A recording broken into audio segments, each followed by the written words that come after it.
These days, I'm starting to understand more and more that a lot of times when I don't like a game, it's because I'm expecting that game to be doing something that it isn't actually trying to do. Unless it's Sonic the Hedgehog, I'm pretty justified in that case. I had this experience recently with an early access game called Factorio. I got a review key from the dev and was pretty excited to give it a go, only to find myself ready to give up on it after only a couple short hours. For whatever reason, I decided to persevere through the boredom, and all it took was a little bit of mindset adjustment to understand why I wasn't having fun.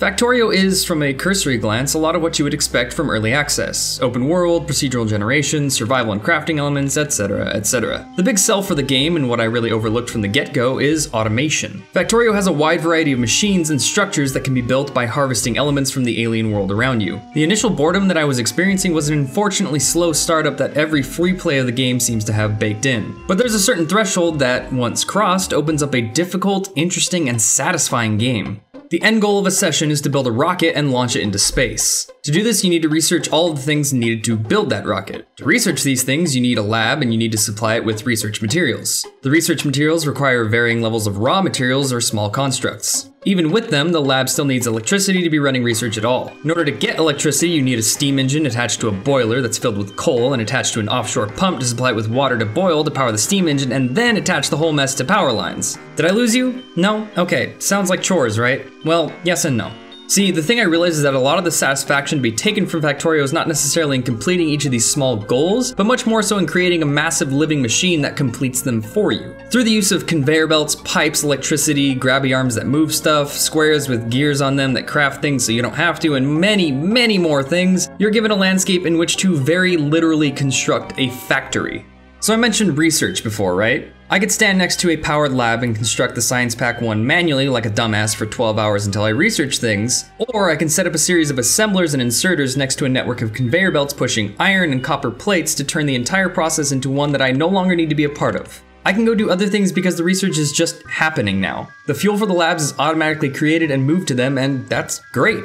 And for harvesting iron and copper, at first it may seem optimal to leave a burner going in front of each drill. But then you learn that the 2 rows of material on a belt can be manipulated and inserters grabbed from both rows, allowing for the construction of a belt line that has a split of both coal and ore on it to fill the furnaces with material to smelt and fuel the furnaces to keep smelting into infinity. It's hard to sell this game to somebody that doesn't find things like that interesting, to be honest. Factorio is essentially what would happen if somebody took Don't Starve, smashed it together with Infinifactory, and then redid all the visuals to look like Total Annihilation.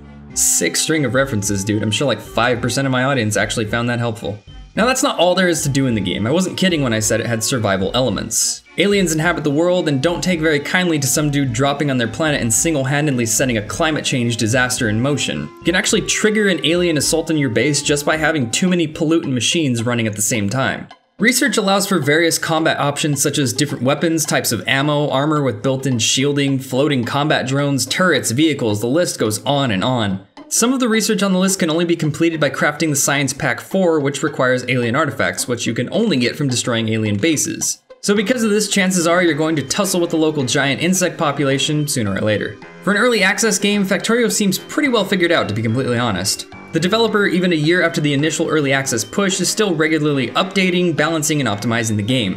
What's available now already has a slew of options to tweak and craft exactly the experience you wish to have. Starting a new map? Great, you can have everything stock and get the regular experience, but why not adjust something that annoyed you last time? Maybe not enough crude oil spawned or it was too far away? You can change that. Too many resources for you? You want to up the challenge? No problem. Or maybe you're sick of aliens wrecking your production line. Just set them to never attack first. Great. In fact, as I write this, there's a devlog up talking about another round of options to even further expand what you could change about the game to cater to your experience. If there are good signs to be on the lookout for in early access, some of these things are definitely good signs. Lastly, Factorio has a pretty solid multiplayer system. I jumped into a random server and learned a bunch about huge factory construction, and the players in there were welcoming even though I had little to no clue what was going on. Maps can be saved at any time, and it seems like it would be extremely easy to set up a daily or weekly session with a few friends, start a multiplayer game with the same map, and keep working towards that rocket launch. There are even servers set up for a PvP experience where multiple teams can build up their bases separately and then war against each other. Now, I'm not an expert on the game by any means. I haven't even achieved a single victory yet, but it seems like I'm going to be putting a few more hours into Factorio at the very least. So yeah, take that for what it's worth. Early access that feels pretty solid and shows promise of more content on the way. Based on the day that this game was released in early access and the mission statement put up by the developer, it seems like Factorio is at the very least nearing the end of its development.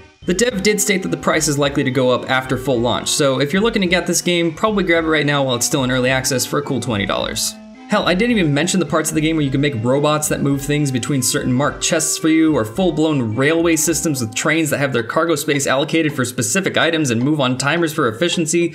There's so much stuff in there, and if you're the kind of person that gets redstone in Minecraft and then loses 12 hours of your day working on a perfect machine instead of looking for diamonds like you originally intended, Factorio is probably a no-brainer.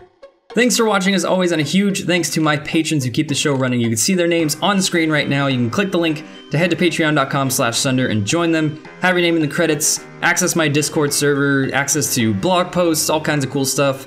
And my name has been Sunder, and I'll catch you guys next time. Peace.